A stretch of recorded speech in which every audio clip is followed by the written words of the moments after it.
in this landscape, I also think there's so many of these. I'm not going to call them fly by night, but pop-up agencies that have done not much, and now they have an agency. I hear this a lot. I ran Zoyova's $40 million campaign, or I ran Guru Nanda's campaign. Right? There's no way to really verify that. Treading water is the same as drowning to people like you and me. You better start swimming. Welcome to the show. I'm your host, Rob Green. Welcome to today's podcast. We've got Carly Nelson. She is the TikTok social media extraordinaire with a dozen clients or so. And welcome to the podcast, Carly. Yay, thank you. I'm so excited to be here. Thank you for having me. Yeah, of course. We were just talking off camera for a few minutes, and we went through so much stuff that this is going to be a fast pace, but I think you're going to bring a lot of value to the listeners. So let's start, first of all, let's talk about your background a little bit. How did you get into TikTok and social media management? Yeah, absolutely. So I started with the idea of wanting to build my own brand. So I started really focusing on Instagram. This was even before TikTok popped off. So my main platform was always Instagram. I worked with a lot of brands. I did a lot of micro influencer stuff.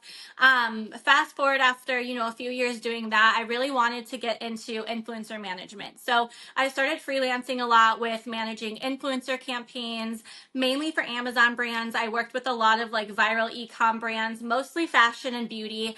And then I was like, you know what? I'm really creative. I want to be more behind the ad part of it and the content creation part of it. So then I started getting into user generated content. I did a lot of UGC work. I had a lot of retainer clients for brands. And then I was kind of brainstorming and was like, how can I tie all of these things together? And that's kind of how I came about with TikTok management. And with a lot of my social media management clients, I do the whole shebang for them. I manage the influencer campaigns for them. I'm the creative behind the content. I manage the strategy. I do the ads. I do all of that. So I kind of, wanted to tie everything together because I feel like that builds trust within the brand, right? When a brand has to hire out 7 different things, it kind of takes away from your credibility and your authority. So I think with me having knowledge and experience in all these areas, it makes me really stand out, as a freelancer and as an employee of these brands. That is very unique. I mean, the agencies we've spoken to as a brand owner,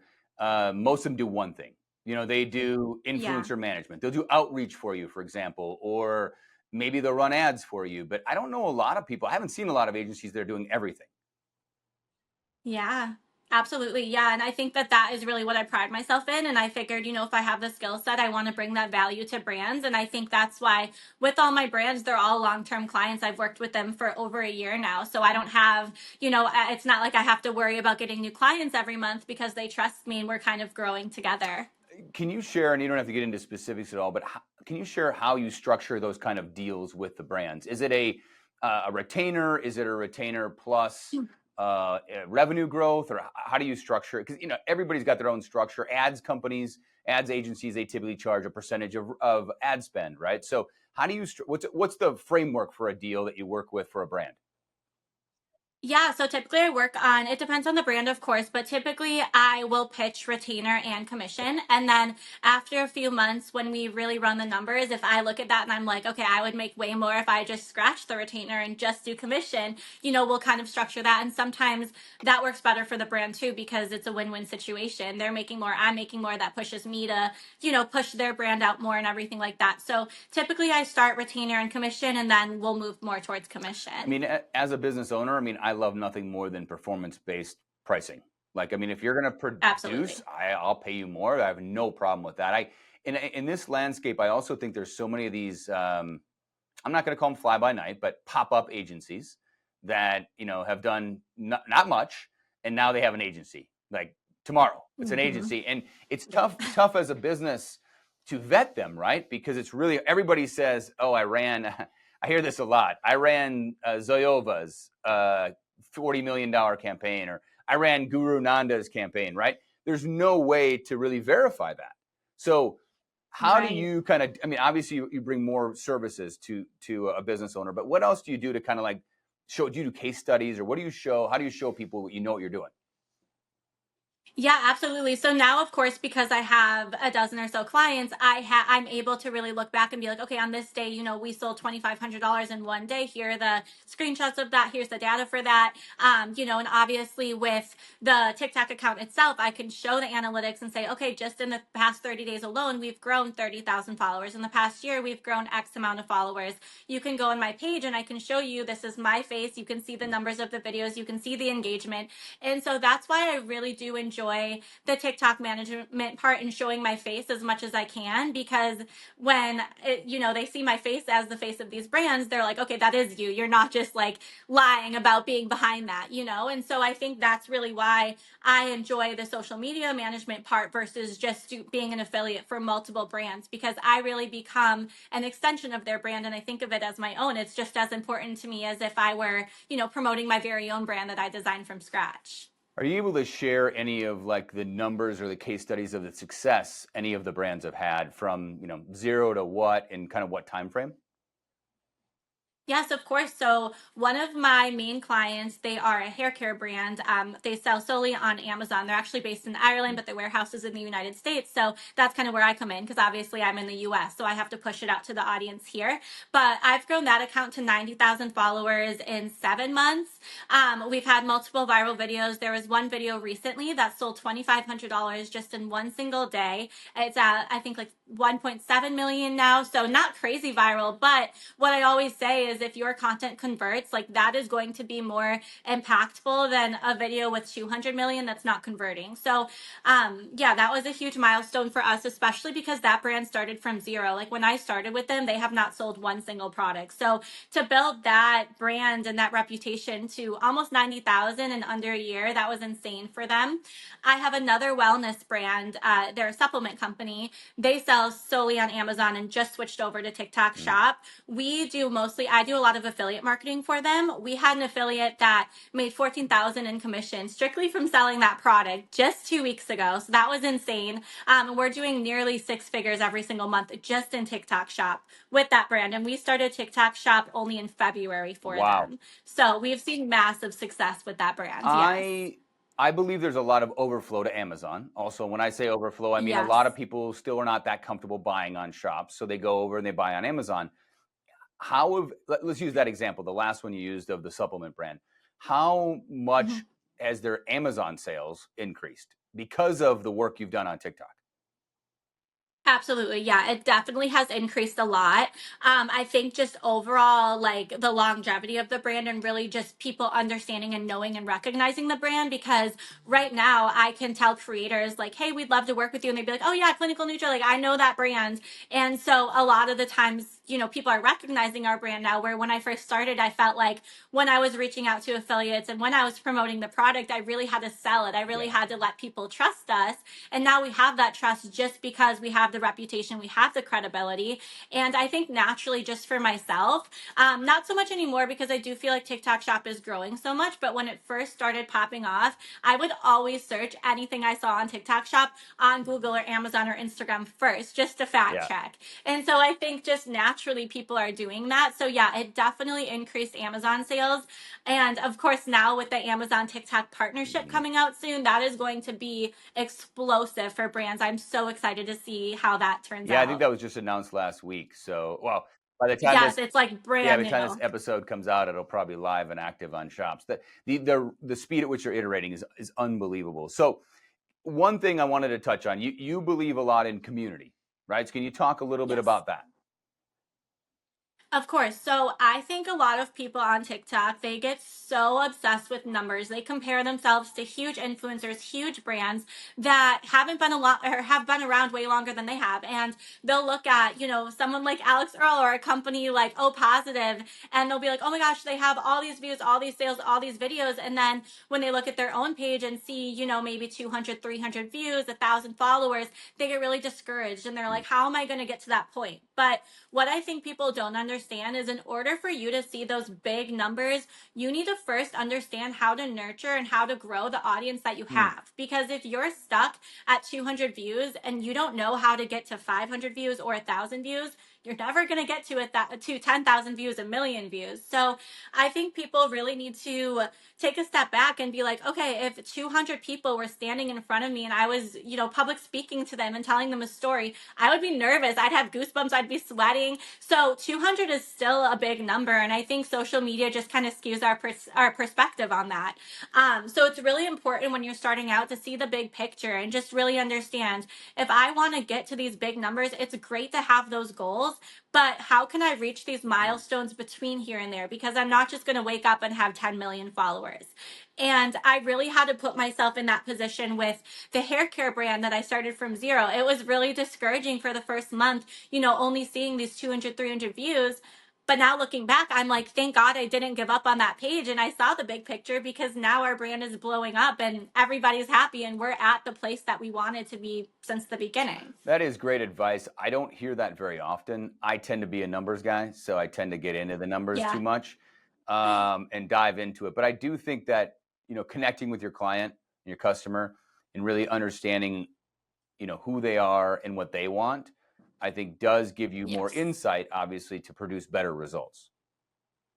hmm Absolutely. Yeah. And I think people too, when they have 200 followers, they almost don't care about them, or when they have a small number of followers, because they're so focused on the bigger picture. But it's like, okay, but these are the people that are trusting you from day one. These are the people that see you don't have this big reputation and this big brand yet, and they're still trusting you. They're still engaging with you. So nurture them, figure out how you can give value to them, because if they're finding value from your content, other people will find value as well. Okay, so let's say you're like me, typical type A personality, like to be extremely aggressive, and we're sending out Yeah. hundreds of samples a week to affiliates. Is there anything that someone like myself could do to speed up that process? You've obviously achieved great results in 6 months, or Mhm. and sometimes less. Is there something, as a brand owner, should think about what to do faster, or can we step on the gas? I mean, obviously, I'm willing to throw money at it and run ads and everything we can do, but any thoughts on, like, what are the factors that really move the needle in that growth?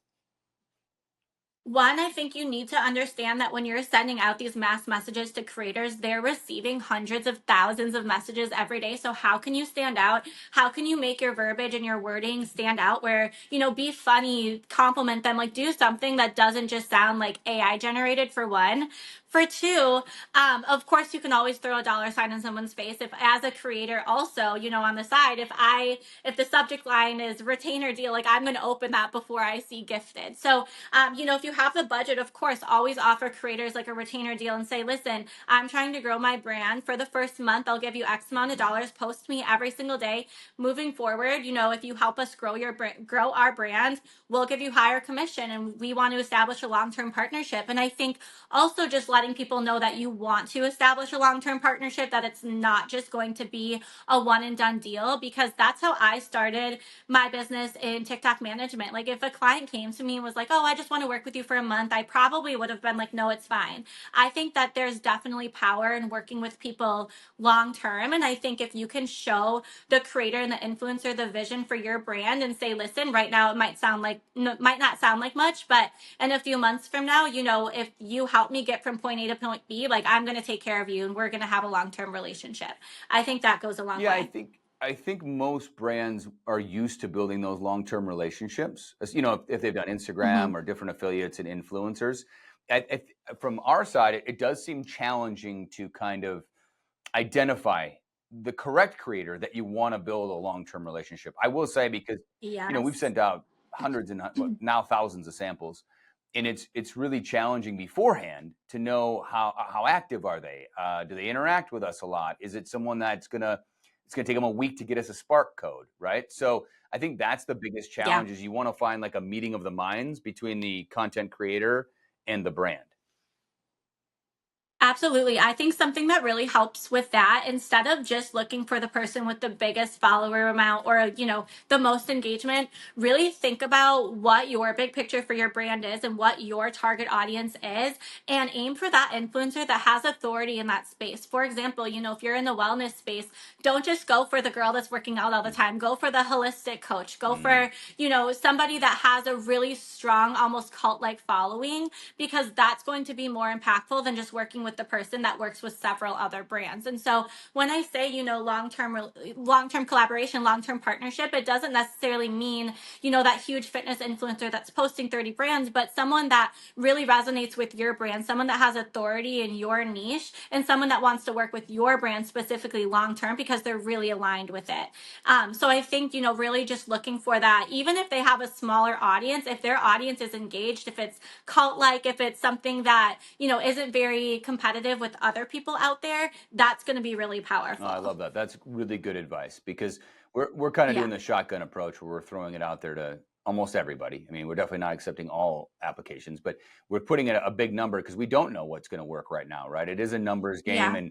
and even the best people I've seen, they struggle with virality on a regular, consistent basis, right? It's Yes. very, very difficult to get something to go viral on a consistent basis, right? They'll pop off once in a while. What advice do you have for people that want to stay on top of this? Because it is moving so fast, right? So how do you stay on top of what's happening? Yeah, so I think TikTok has, talking about TikTok specifically, of course, every platform has their thing, but with TikTok, they have so many resources for creators to be on top of things, even just like the creator marketplace, for example. If you go and just scroll through and see which products are trending and then search that product into the search bar and see what content is performing well, I always tell people just spend time on the app and really pay attention to what's working because when you're scrolling and you start to pay attention to, okay, what stopped my scroll? What hook made me stop and watch this video? How long is this video? What format is this video? And really just pay attention to other people that are popping off. And also just going to, like if you're selling on TikTok Shop as a brand, for example, if you go to Seller Center, you can see the top creators and you can see all of their top videos just right on Seller Center. So I usually try to check that a few times a week and really just pay attention to, okay, these creators are popping off in the wellness space, in the beauty space, in the fashion space. What differences am I seeing in these videos? What similarities am I seeing? And I really just try to write those down because usually if you see one video format, over and over again in all different niches, that's a pretty bulletproof approach. Like if you're seeing the same type of video pop off in wellness and beauty and fashion, and then you apply it to your brand, chances are it's going to happen and it's going to, do well for you versus if, only one type of format you're seeing it in fashion. If you apply that to wellness, it's probably not going to work as well. So I think really just spending time on the app, looking to see what's working, looking at other trending products, how are those products being promoted? Because if it's working for them, it will probably work for you too. I know you mentioned before we started recording, you've got 5 different content types that you like to focus on. Could you share those with us? Yes. Of course. So every single week, well, I would say maybe once a month now that I have established clients. But when I start with a new client, for about the first month, every week I do 5 types of content. Number one, I do a photo carousel slide. So sometimes those hit, sometimes they don't, but I think that it's a really easy, digestible way to connect with your audience. So I always test those out. Number two, I do short form videos with a trending audio. So there's a lot of TikTok accounts that are really beneficial where you just literally search like TikTok trends 2024 and a lot of accounts will share with you like the trends that are going on right now. And so I follow a few of those accounts. Those are really helpful. And I'll follow those trends once a week. And then the third type of video is I will do text on the screen with just a 5-second video that's looping. So it'll be a longer, maybe like 2 paragraphs on the screen with a 5-second video with the trending sound. And that basically causes the person to stay on the video longer because they're reading the text. So it's just looping over and over again. And that's going to boost your views, boost your engagement Mm, if it's a good piece of okay. content. Number four, I do long form content. So obviously this is hit or miss. You really have to keep the audience engaged, but long form is anywhere between, a minute to 3 minutes. And then the last form of content is I do a response to a question on another video Oh, yeah. because if one video is getting comments and engagement and you're responding to those comments with another video, that video, the new video is going to be right at the top of the comment section of the previous video. So that alone just boosts more views and more engagement because people are seeing it in multiple areas. So I always like to test that out. Obviously, if you're not getting comments on videos, you can comment from another account. There's creative ways to do it, but I like testing that feature because for whatever reason, TikTok really pushes out that type of content. That is very helpful. So those of you should go back and listen to this again. That are listening to that. I took notes on those. Those are great. There's 2 of them that I want to double click in. You called it a photo carousel slide. I just call them a slideshow. Are we talking about the same Mhm. thing? So it's actually like a photo post. So Okay. where it's a photo on TikTok, you can post 1 to 10 and people can slide through it. Yep. So it's not actually a video that's Yeah, playing. it's Yes. this. So we call them slideshows, and you're basically, Okay. instead Yeah. of going up and down, you're going left to right. Okay. Exactly. You're actually like W- scrolling through. So Yep. what we've seen, and a bunch of friends and I've been talking about this, is that the value of a carousel slide is that Mhm. it doesn't go directly to shops. You can't link them to shops, correct? So TikTok is testing out. It's doing some A/B testing. Some creators can, and some brands can. Some can't. It depends on the account. But that's how it was at first. You couldn't link anything. But now some creators and some brands do have that option. So it just depends on your account. But correct. Usually, before you A lot of couldn't. guys are using them to get traffic to Amazon, is what I've seen. Is a Yeah. lot of people are doing that to get traffic. And then there's another. I just talked to a friend this morning about this. There's a you make it a video where it automatically slides, so it looks like a slideshow. Mhm. Have you seen those Yeah. do well? Yeah, so I usually just do the normal Okay. photos. I feel like when it's a video, people are reading and people are, doing everything at different paces. So I feel like it's more beneficial for people to be able to slide because then they can go back and forth. Where if it's a video, they have to like go and like rewind and it can be kind of annoying. So I think if you're going to do a photo post that way, I would just do it as a normal carousel post or slide post versus an actual video. That makes sense. The other thing that I really like that you said was the text with a 5-second video with music that loops, right? So Mhm. you in theory there you've got, if someone likes it or if they're taking time to read, slow reader, they've got incredible engagement and they might watch it 3 or 4 times. So you've got Exactly. significant watch through, and then you also have multiple views, which has got to be high engagement for the algorithm. 100%. And I think too, just with how short everybody's Mhm. attention span is these days, they're really, it's easy because they're getting all of the information. They're reading it right there. They're not having to watch a video from point A to point B. It's just kind of right in front of them. So when I'm doing these short form videos with text on the screen, I'm making sure that it's of value and of substance. I'm not just saying whatever for views. Like I want to make sure that somebody is getting something out of it. And so I think that's really important when you're doing that type of content. That is extremely valuable. Thank you for sharing that with us. Do you have, so one of the things I did along 7 years ago is I co-founded a mastermind of fellow e-commerce business owners, and it's probably been the best Mhm. decision I've ever made from a business perspective. Have you found other people like yourself that you coordinate with, mastermind with, got a WhatsApp group with, Discord group, something like that?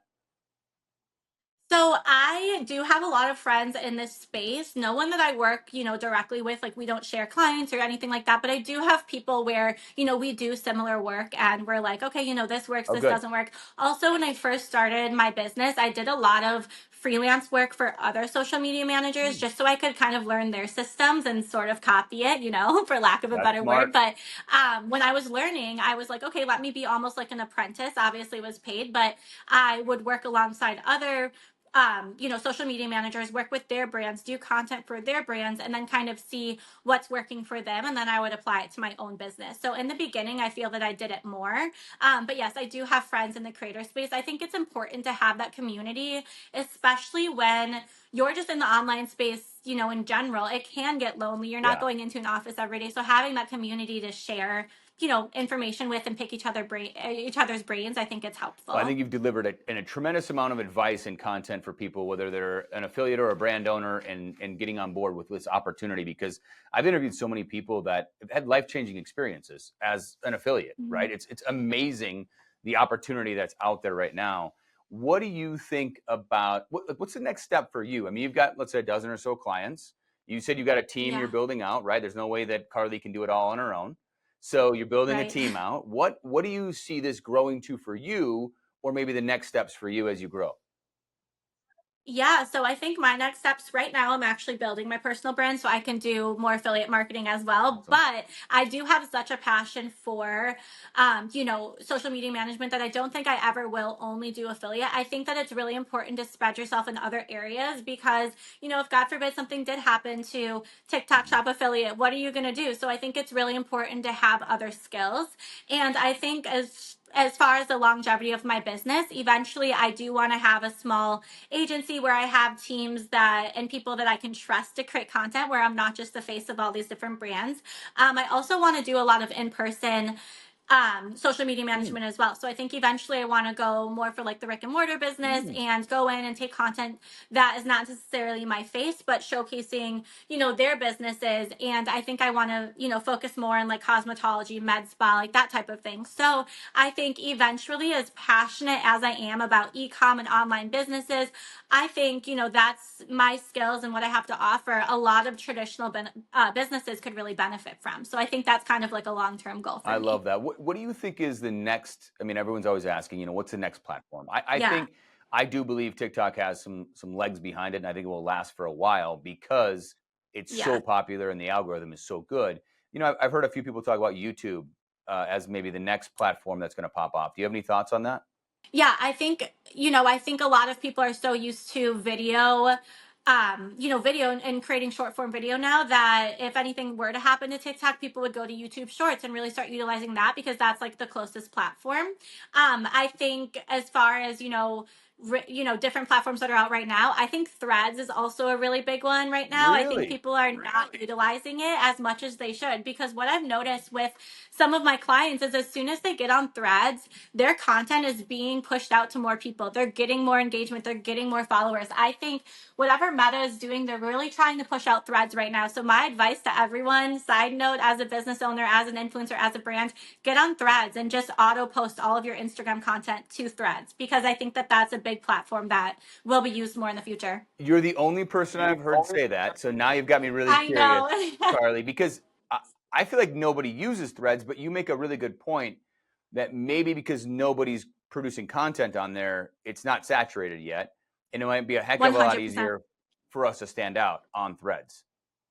100%. And I think there's more of like a friendly atmosphere over on Threads. I think it's more Hmm. conversational, where I think on TikTok, Instagram, brands really try to have a brand voice and they try to have, similarities on both platforms, where on Threads, it's a little bit more unhinged. You can kind of say things that, Hmm. might spark some opinions, might, you can be a little bit controversial, if you will. So I think that Threads is just a really good place to show personality and make your brand stand out.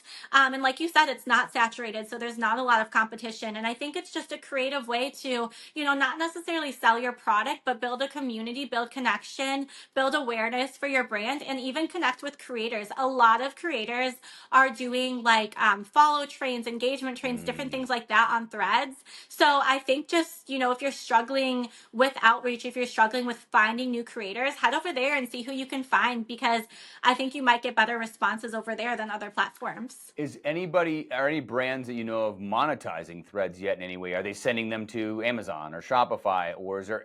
I know nothing about Threads, so I apologize for my ignorance Yeah, about it. But I know zero. I've that's okay. never logged in ever. Yeah, so it's basically literally like Instagram's version of Twitter. That's Hmm. it. So what I do see, I see brands because obviously you can include like links and posts and stuff like that.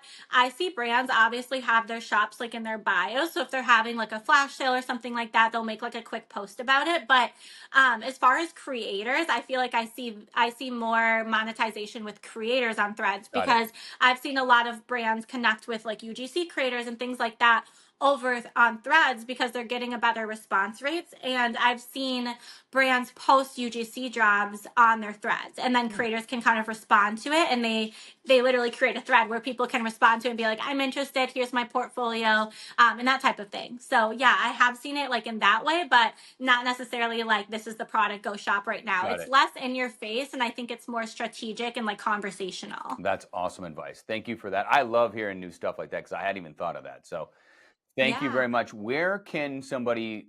How can they reach out to you? So let's say it's a brand owner and they're like, "Hey, listen, I don't want to take this on. I don't have the people or the team or the experience on my team to do that." How could somebody reach out to you to have an engagement with you?